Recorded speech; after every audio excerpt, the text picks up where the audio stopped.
Good evening and welcome to Gravitas. I'm Palki Sharma Upadhyay. Let's get started.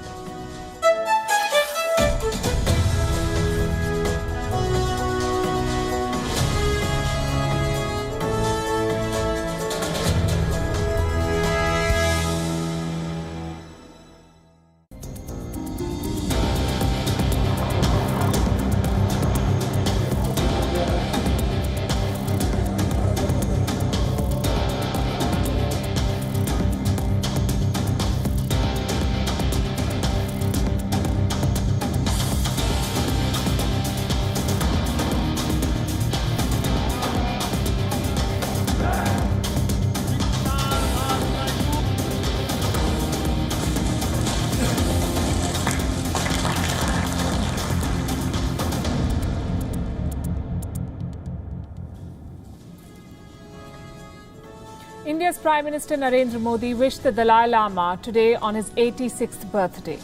And with this, he has set in motion what is being called a policy shift. It's for the first time in 6 years that the Prime Minister has made a public acknowledgement of his engagements with the Dalai Lama, and with him, top union ministers and state leaders have also wished the Tibetan leader today. Why is this such a big deal? How is China reacting to this?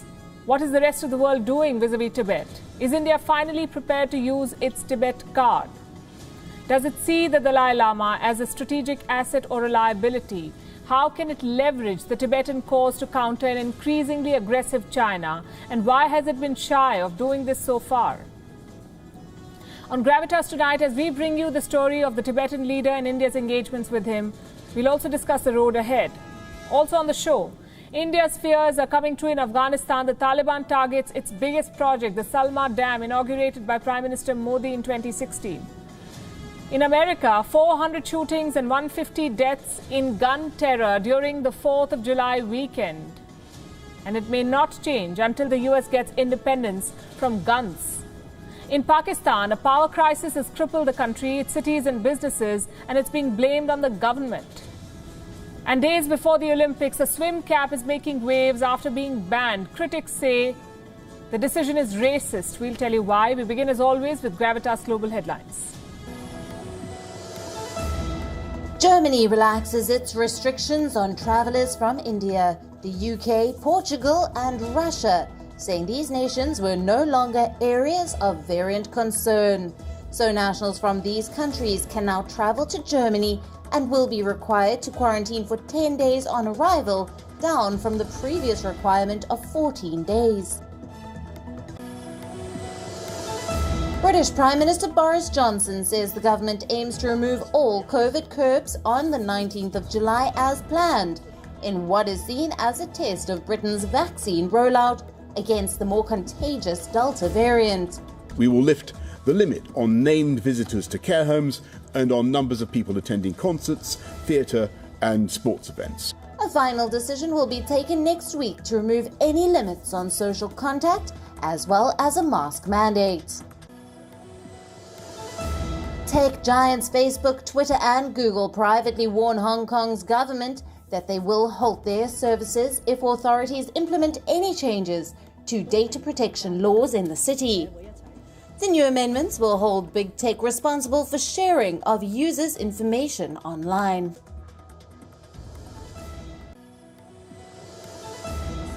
In a setback for the new coalition government, Israel fails to renew a controversial law that bars giving citizenship or residency to Palestinians who are married to Israeli citizens.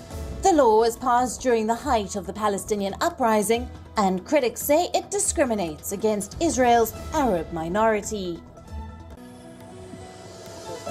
A defiant Zuma tries to block his arrest in court after a constitutional court sentenced the former South African leader to a 15-month jail term for contempt of court. Top police officials say they would hold back while Zuma's legal battle continues. This as Zuma's supporters continue to slam his sentencing. Authorities continue to search for 150 missing students after armed men attacked a boarding school in Nigeria's Kaduna state. The latest attack is the 10th mass school kidnapping since December in the northwest Nigeria, after a spate of similar abductions for ransom. Authorities say there are no survivors after a plane carrying 28 people crashed in Russia's Far East. The plane was on its way to a village in the north of the Kamchatka Peninsula when it lost contact with air traffic control. There were 22 passengers and 6 crew members on board. More than 135 wildfires reported across British Columbia in Canada, while meteorologists warn of more lightning strikes which could stoke more blazes. The fires are expected to burn through 100,000 hectares by the end of the weekend. World number 2 Daniil Medvedev has suffered a shock defeat to Poland's Hubert Hurkacz in the 4th round of Wimbledon. The Russian was leading by 2-1 when the match was suspended due to rain on Monday. But on resumption, 14th-seeded Hurkacz won 2 straight games to pocket the 4th set, and a late break in the decider sealed a stunning victory and a date with Roger Federer in the last 8. World champions England have been forced to name an entirely new squad for the 3-match ODI series against Pakistan after a COVID-19 outbreak within the camp.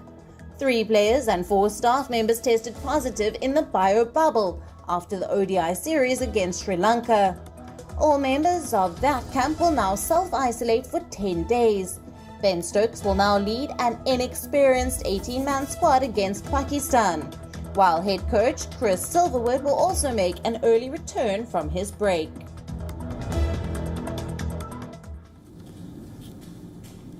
They say everything is politics, and that would include birthday greetings too. The past week has shown us how. Look at the social media posts of the Indian Prime Minister. He wished US President Biden on America's Independence Day, but he sent no greetings to Chinese President Xi Jinping on the CCP's 100th birthday party. And today the Prime Minister has used another birthday greeting to send a message. This greeting was for the Dalai Lama, the Tibetan spiritual leader who lives in India and is celebrating his 86th birthday. They spoke on the phone. Then Prime Minister Modi tweeted about it. The Dalai Lama responded with these words. Since I became a refugee, now settled in India, I fully utilize India's freedom and religious harmony.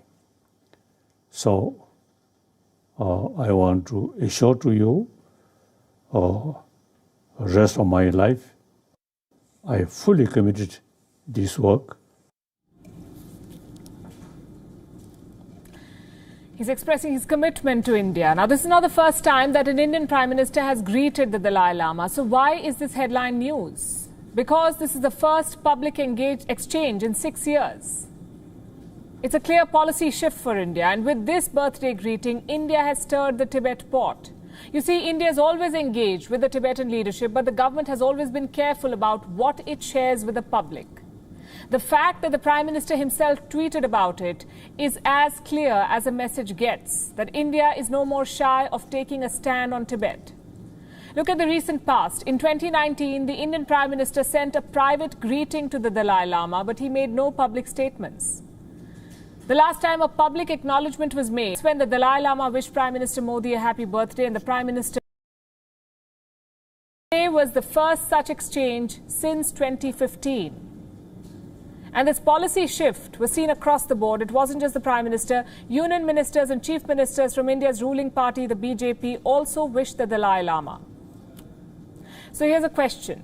Why this shift and why now? India and China have had a rocky relationship of late, and that's an understatement. In 2018, after the Doklam standoff, there was a reset summit in Wuhan. Modi and Xi met and decided to not air their differences in public. But China did not honor that promise. The last straw, perhaps, was the unprovoked attack against Indian soldiers in Galwan. And still, India did not leverage Tibet. Look at India's statements in the last 2 years. It has not blamed China for the Wuhan virus like some countries have. It has not questioned the national security law in Hong Kong. It has not raised human rights violations in Xinjiang. It has not officially changed its policy on Taiwan. In fact, India is still calling the Quad an informal alliance, not a military group to counter China. India has honored its commitments while China has violated India's sovereignty and tested its strategic patience. That enough is enough. India's retaliations have been economic, military and diplomatic. But will India's plan now include leveraging Tibet? Well, the Prime Minister has made a start, and the messaging has been sustained. Last week, the Chinese Communist Party celebrated its 100th birthday, the biggest event in China this year. India completely ignored the celebrations. No statement from the Ministry of External Affairs, no messages from the Prime Minister. Then on Sunday, Prime Minister Modi sent his greetings to Washington. He wished the American leadership on the 4th of July, the 245th Independence Day of America, and in his message, the Prime Minister mentioned how India and America share the same democratic values of freedom and liberty, something that China hardly values. Beijing would have noticed that tweet and also today's phone call with the Dalai Lama. And it won't be happy about any of this.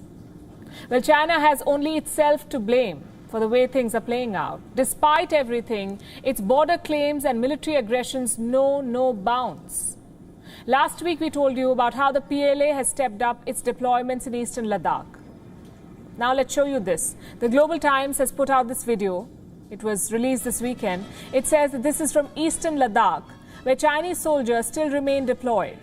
These soldiers celebrated the birthday of the Communist Party by arranging themselves in the shape of the party emblem and the years 1921 and 2021 to symbolize the centenary. On a nearby rock, there is a message in Mandarin. It reads, "Never yield an inch of land." Meanwhile, in Beijing, the officer behind the border provocations is being rewarded. Reports say that Xi Jinping has promoted Su Chiling from Lieutenant General to General. Now, this man is in charge of the PLA's Western Theatre Ground Forces.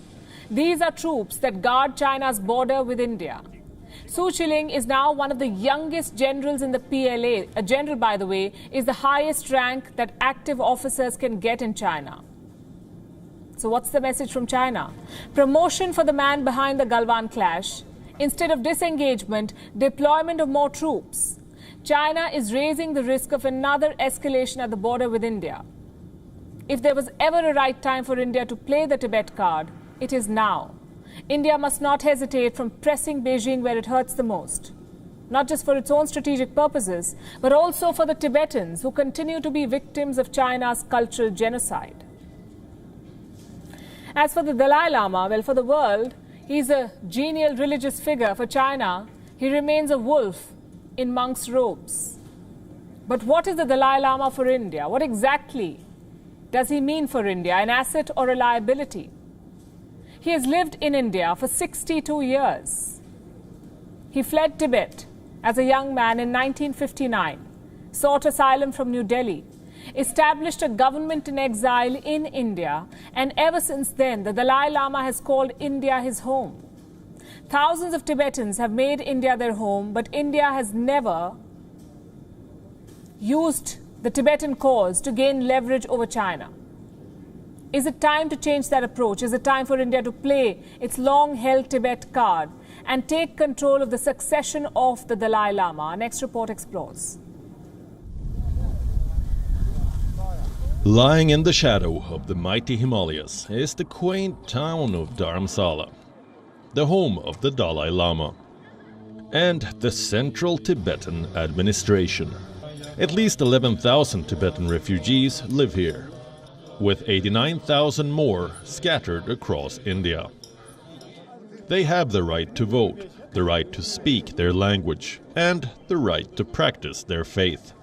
The 1,300-year-old culture of Tibetan Buddhism remains preserved here. This is where they came from, the Tibet Autonomous Region in China, the biggest victim of Chinese cultural genocide after Xinjiang. Since the 1950s, China has hammered Tibet's unique identity, altered Tibetan Buddhism, killed countless monks, and attacked countless monasteries. But the Tibetan cause has remained alive in India. For 62 years, the Dalai Lama has remained a symbol of Tibetan nationhood, a unifying force in the face of China's divisive actions. And in his own words, India has never used him against China.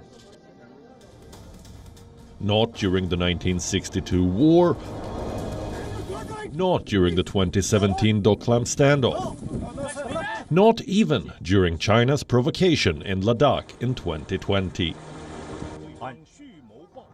Was it India's hesitation, or concern for Chinese sensibilities, or just a wait for the right time? Whatever it is, it has led to Western powers taking charge of the Tibetan cause, with India being relegated to the margins. In June 2016, Barack Obama met the Dalai Lama at the White House in spite of China's protests. In December 2020, Donald Trump signed a bill to block China's interference in the Dalai Lama's succession. And in May 2021, the Joe Biden administration picked up Trump's baton, saying China should have no role in the Dalai Lama's succession. Why can't India cut through the chaff and rightfully claim the Dalai Lama's legacy? It has every right to, but chooses not to. In 1988, the Rajiv Gandhi government, in a joint statement with Beijing, called Tibet an autonomous region of China. In 2003, Prime Minister Vajpayee visited China. The joint declaration called Tibet the same, a territory of the People's Republic of China. The UPA government stuck to this stance, and so has the current administration, although some recent developments show that New Delhi could be revisiting its One China policy. But to fully use Tibet and the Dalai Lama as an instrument of leverage over China, India will have to do more. The first step should be breaking the silence. India will have to officially recognize the cause of Tibetan autonomy. Second, India should reject China's claim of sovereignty over Tibet, revisit history on how the land was taken by force. India must internationalize the issue of Tibetan freedom along with other democracies.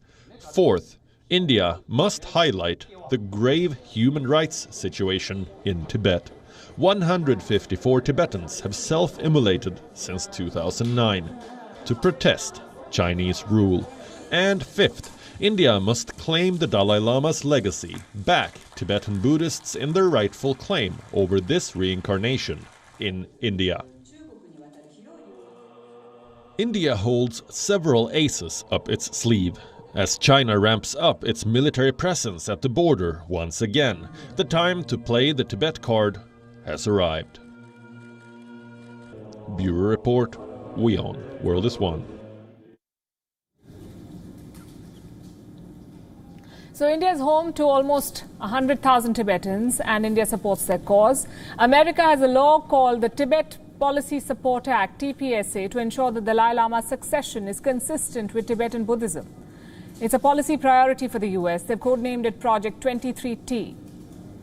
What about Europe? It's on every geopolitical high table. Where does it stand on Tibet? Well, Europe's case is very interesting. In 2018, this is a side story, the Dalai Lama said that Europe is for Europeans and that refugees from West Asia and Africa should return home. He was slammed for it. After all, he's a refugee himself, the world's most famous. Now, as India and America sent a message to China on Tibet, Europe's top leaders were engaging with the Chinese president on a special video call. That's our next story. And here's how we want to begin it.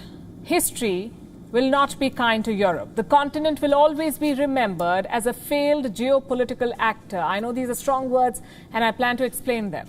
Europe talks about multilateralism, but it jumps at the opportunity of joining China's Belt and Road project. Italy joined as early as March 2019. Europe also endorses liberal democracy, but feels absolutely no shame in doing business with authoritarian China. The virus from China killed more than 1 million people in Europe, shattered Italy and France in the first wave of 2020. How did the bloc react?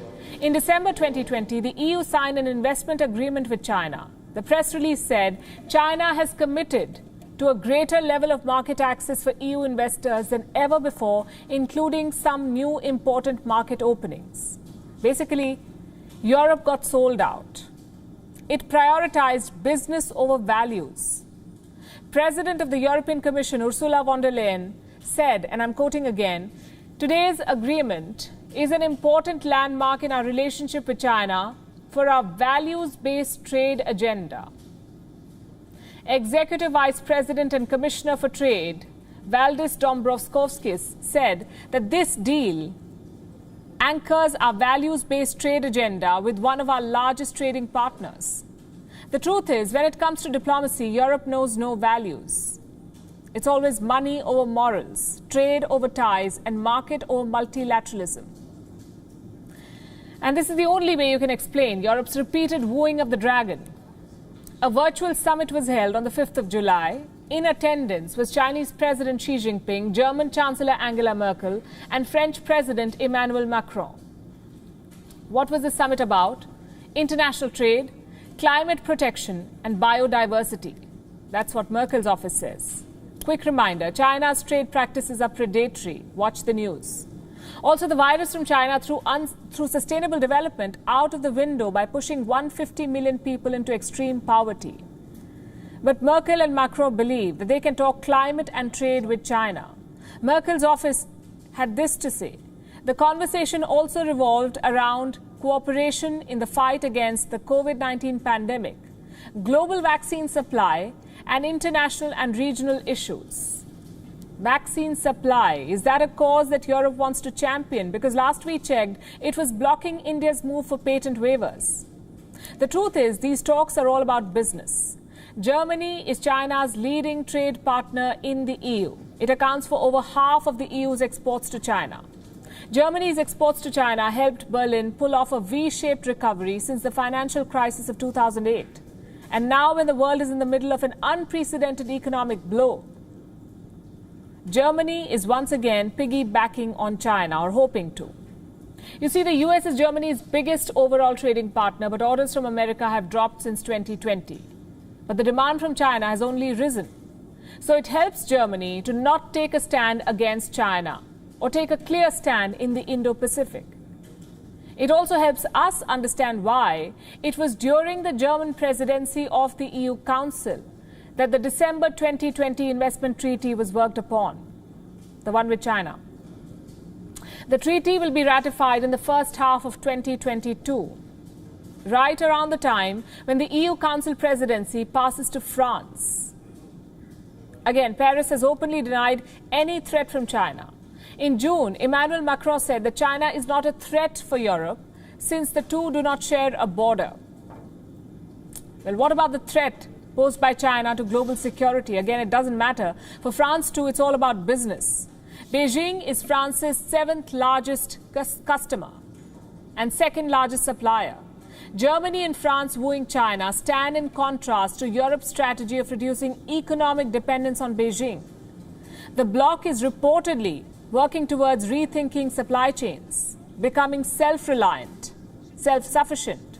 Last month, I spoke to Slovenia's Prime Minister Janez Janša, and he said that when it comes to China, the European Union has put its own interests above its values.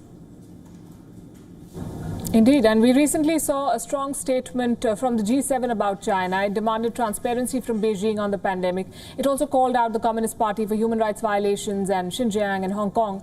And some European leaders signed on the statement. But do you believe that Europe as a whole and the European Union has done enough to contain the growing threat from China? Frankly speaking, no. As many times during the history from the last, especially 2 centuries, we are seeing understatement of the situation. We are seeing behavior where the values are second and economic interests are first. What then do you make of statements like the one that came from French President Emmanuel Macron, who said that we don't share a border with China, so for us China is not a threat? The world is global today, and China is very present in Europe. It's even strongly present in our neighborhood in Africa, in the Mediterranean basin. We don't have border with China, but what are the borders now?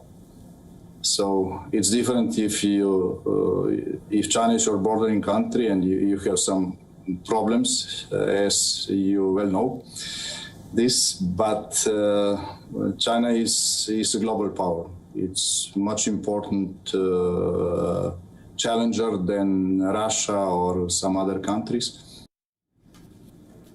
China is a threat in Europe and Africa, but statements from the recent summit say European leaders Merkel and Macron are looking to cooperate with China and Africa. It doesn't add up, does it?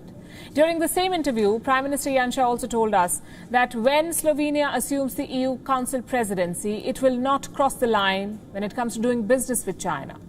On the 1st of July, Slovenia assumed the Council presidency. Will it now walk the talk, pull up France and Germany? How long will it take before big European players realize that when it comes to China, it's only a matter of Beijing weaponizes economics and strikes you hard? And you don't need a common border. You've known this by now. There's a reason why history remembers it for always standing on the wrong side. In Afghanistan, the Taliban is getting stronger with every passing day. Its rise poses a security threat for the country, for the region, and for India. And New Delhi's fears are already coming true. On Monday, there was an attack in the Herat province. The target was a dam built by India, the Salma Dam, located along the Hari River. The map on your screen shows you its exact location. This project is also called the India-Afghanistan Friendship Dam. In the year 2016, Prime Minister Modi himself attended the inauguration ceremony. It took $275 million, 1,500 workers and engineers, and more than 10 years to build this dam. And on Monday, in a matter of a few hours, it fell into the hands of the Taliban. According to Afghanistan's Khama news agency, Taliban terrorists attacked the dam's checkpoint. At least 16 security personnel were killed in gun battle. The dam, its checkpoint, and its equipment fell into the hands of the Taliban. This is one of India's most prestigious projects in this country. And this may just be the beginning. For weeks, WION has been reporting on how the Taliban's rise poses a threat to Indian interests and how New Delhi has way too much to lose. For the record, India has invested more than $3 billion in Afghanistan. India has developed more than 400 projects in all 34 of its provinces. This includes schools, dams, hospitals, clinics, libraries, a sprawling parliament house. All this development, all this money. And now the Taliban is looking to regain control. The security situation is getting worse. The threat is aggravating every minute. Now, reports indicate that India is likely to bring back its citizens and officials living in Afghanistan. The process is currently under discussion. Multiple agencies will be part of this evacuation process. What we can confirm for you at the moment is the strength of the Indian presence in Afghanistan. We do not know the details of an evacuation plan or when it will be set in motion, but this is what we have. A total of 3,106 Indian nationals live and work in Afghanistan. This is according to the Ministry of External Affairs. India has an embassy in Kabul along with 500 people working at Indian consulates in Mazar and Kandahar. It's not going to be an easy task. The Taliban is advancing, killing those in its way. On Sunday, the secretary of Kandahar's governor was killed in a car explosion. And today, 20 people were killed in another blast at a Kandahar market. They're hijacking foreign projects, killing government officials, carrying out blasts at markets, forcing families to flee their homes, and putting the freedoms of Afghans at risk. But sitting in Qatar, the top brass of the Taliban, its top negotiators say that they are committed to ensuring peace. Listen to this. It is a negotiated settlement for Afghanistan. I see it, there should be negotiated settlement for the country, because only in that case we can have a durable peace. It is our policy. Military approach will bring victory, but not a durable peace. The hypocrisy is astounding. So is the preparedness of the Afghan government to deal with it. On Monday, we told you how more than 1,000 Afghan troops had fled to Tajikistan, some without putting up a fight. Today, another video has emerged. It shows Afghan soldiers willfully surrendering to the Taliban in the country's Baghlan province. You can see them shaking hands and happily embracing the Taliban.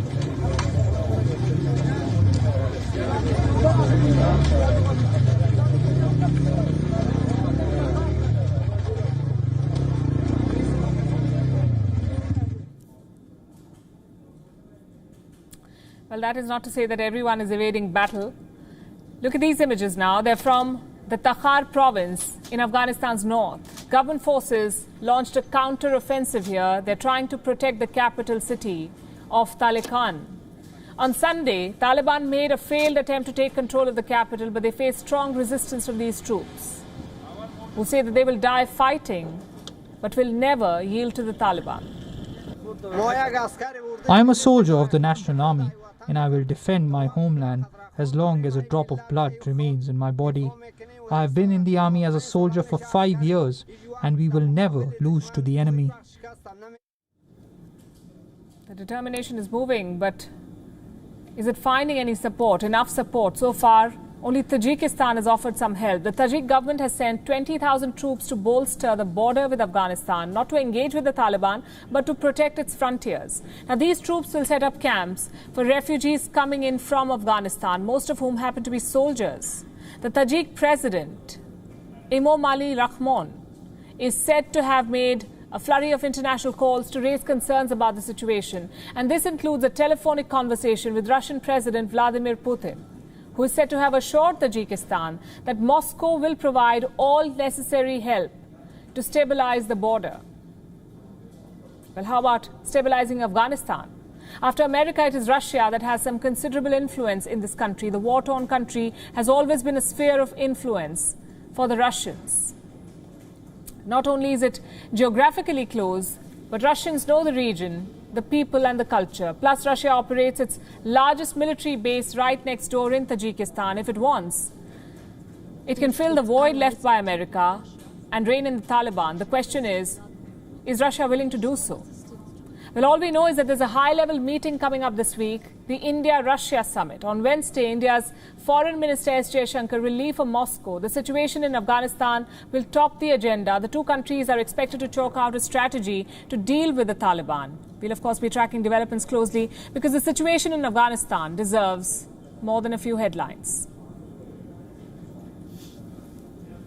Meanwhile, in Pakistan, the people are upset over frequent power cuts. Last week, rallies were held in Lahore, Multan and Gujranwala to protest against prolonged power cuts, some of which last 16 hours in one go. 16 hours of power cuts. The people want answers. The government is apparently only giving them excuses. It blames the outages on lack of water in dams and increased pressure on grid stations. But the real reason keeping Pakistan in the dark may be slightly different. Here's a report. On the 10th of January 2021, there was a massive blackout in Pakistan. Lahore, Karachi, Islamabad.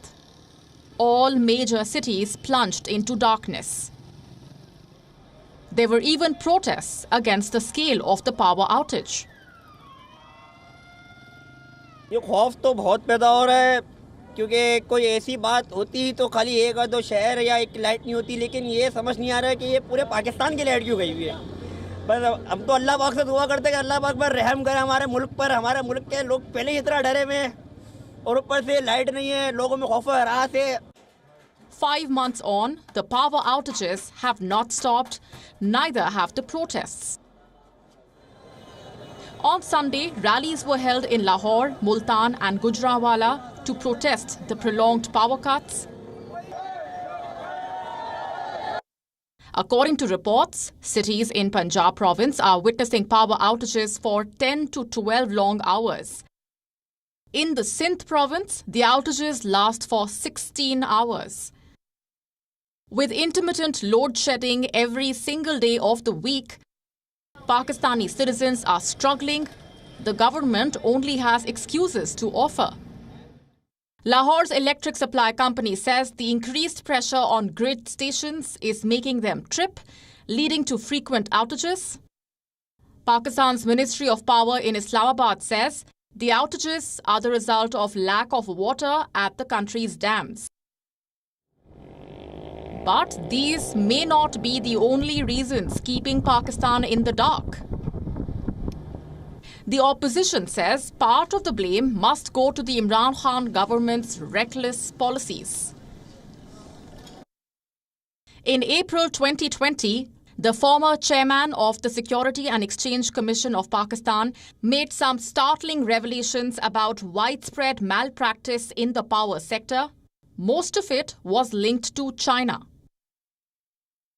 The report revealed that China has earmarked $30 billion for Pakistan's energy sector through CPEC funds.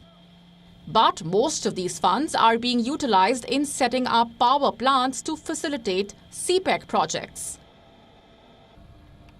Today, there are 16 Chinese power plants in Sindh, 4 in Punjab, 2 in Balochistan, 1 in Khyber Pakhtunkhwa, 2 in Pakistan-occupied Kashmir, and 2 in Gilgit-Baltistan. These projects are said to be focusing on power generation for CPEC, but have ignored the distribution of power to the rest of Pakistan. This has left Pakistan's electricity industry in a shambles. With inadequate capacity and archaic transmission systems, the power outage in January was said to be linked to Chinese profiteering. And by all means, the ongoing load shedding is also a byproduct of CPEC policies in Pakistan. Bureau Report, WION World is One. The Wuhan virus has ravaged economies around the world. It has destroyed lives and livelihoods. We still don't know the true extent of the damage because the pandemic is not yet over. But some countries believe the time has come to return to normalcy. Some leaders believe this. Boris Johnson, for one. He is gearing up to scrap lockdown rules for good. The British Prime Minister has set out a plan. He wants to lift the remaining restrictions across the country and end legal obligations to wear a mask.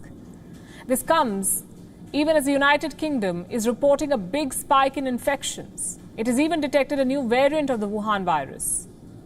Our next report tells you more. 3, 2, 1. When is the best time to unlock? This question has left governments and experts deeply divided. Unlock too soon and the virus will infect more people. Reopen too late and the economy will take a major hit. The United Kingdom wants to permanently break free from the cycle of lockdowns.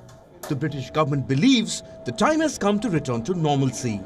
So it must learn to live with the virus without any restrictions and even face masks.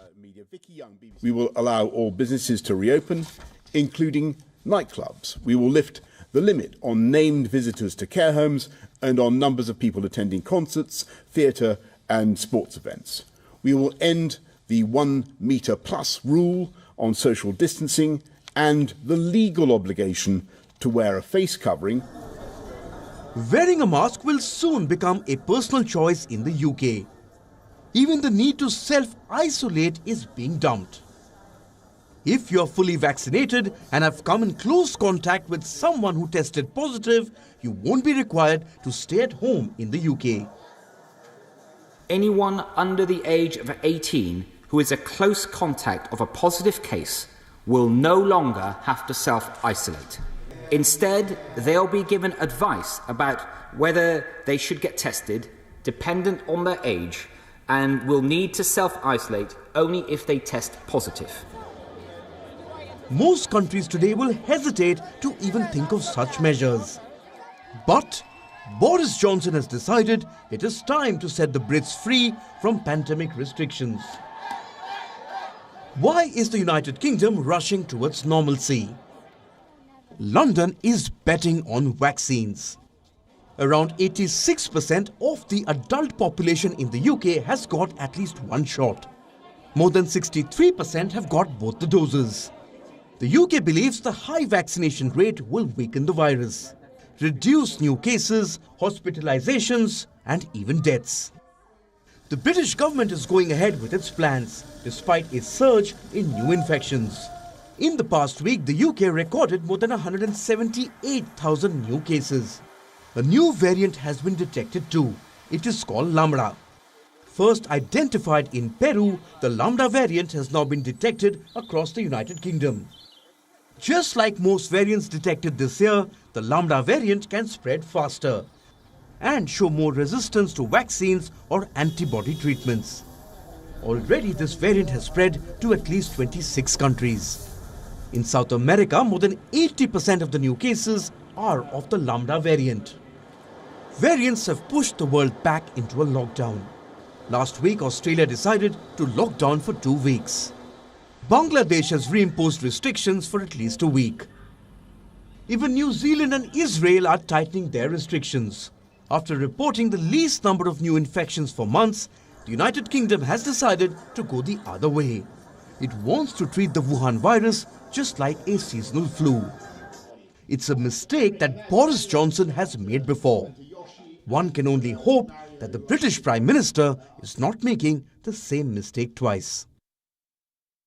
Bureau Report, WION World is One. Speaking of normalcy, do you know what's normal in the United States? Gun terror, or what the United States calls gun violence. Let me give you an example. On the 4th of July, the United States celebrated its Independence Day. On the 4th of July weekend, 150 people were killed in gun terror across the country. There were at least 400 shootings. Shots were heard in Chicago, Texas, Virginia, and Ohio. In Chicago alone, at least 95 people were shot. The city's top cop said police recovered at least 6,100 guns. This was 26% more than the recovery during the same period last year. In Virginia, a 15-year-old boy was arrested. He shot 4 children over the weekend, all between the ages of 6 and 16. In Texas, an argument resulted in a gun war. At least 8 people were shot near a car wash. In Dallas, 5 men were found dead. Investigators are yet to determine the details. The question is, how is the US reacting to all of this? The Chicago Tribune says the Independence Day weekend was marred by violence. CNN adds the word gun before violence. But overall, the reportage echoes a sense of normalcy, nothing out of the ordinary. Is that because gun terror is the norm in the US? You see, every year around 500 lives are lost to shootouts in America. 615 people died in 2020, 441 in 2019. Schools are attacked, nightclubs are attacked, places of worship are attacked. African Americans die disproportionately, and the White House does not do anything about it. Had it been anywhere else, any other country, the US may even have sent in its troops.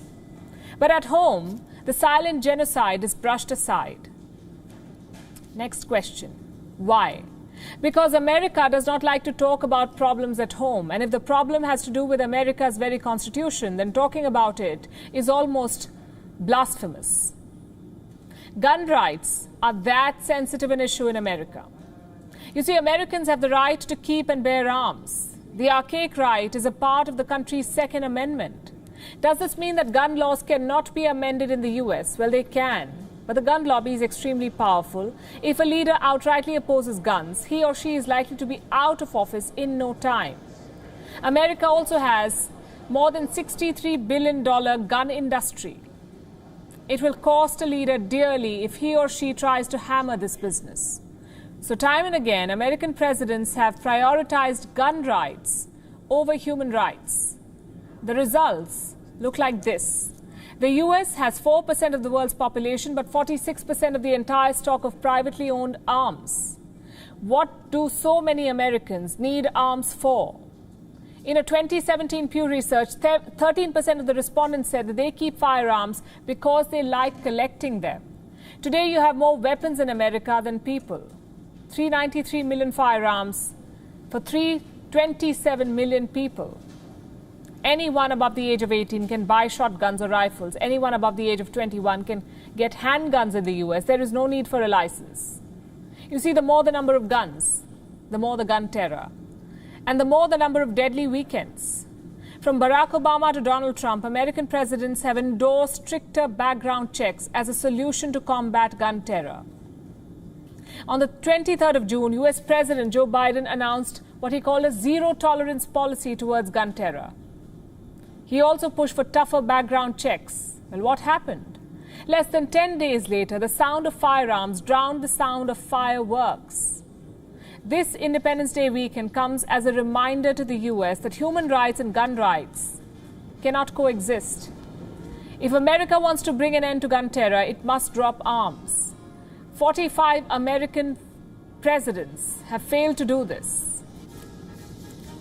How is Biden doing differently? You're watching. Now, next to the daily dose of news from the Olympics that are set to be held in Tokyo later this month, the run-up to the Games have been marred with charges of racism. The International Swimming Association has banned caps designed for black athletes. Why have they banned the caps?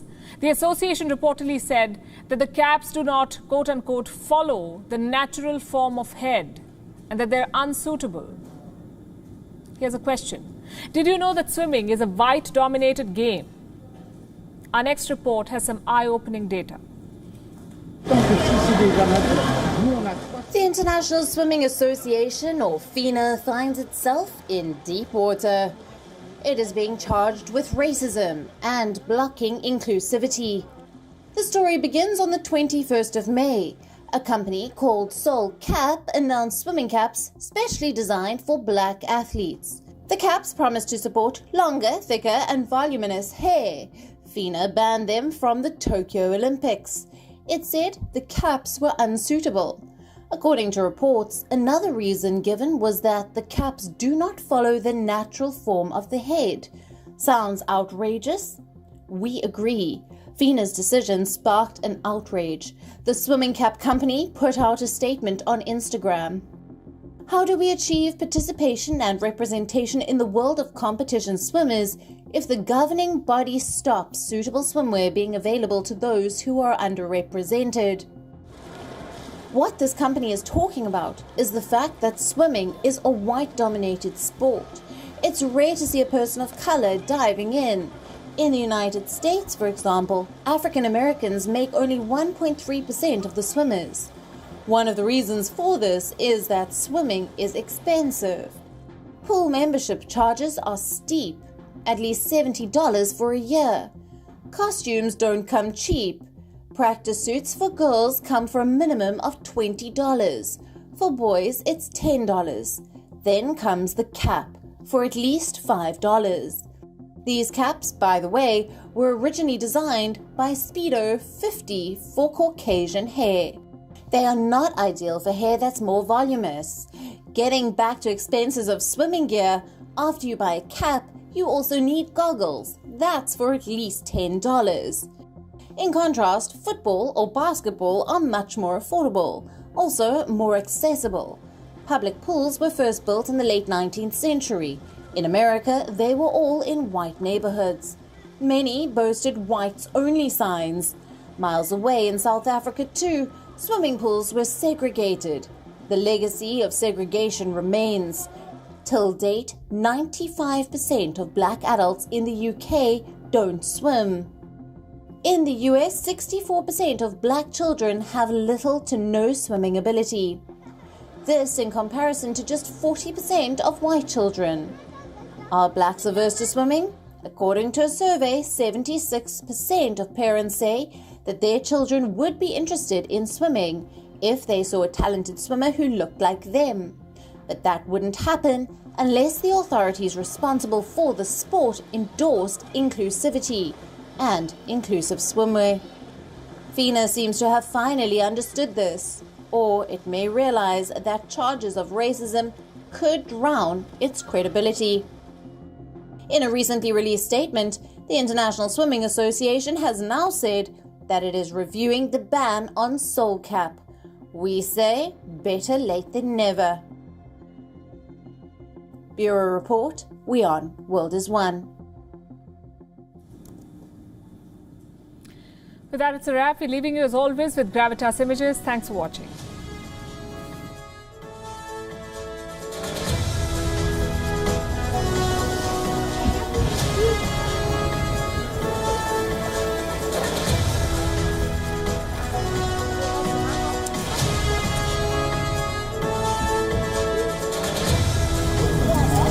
Gracias.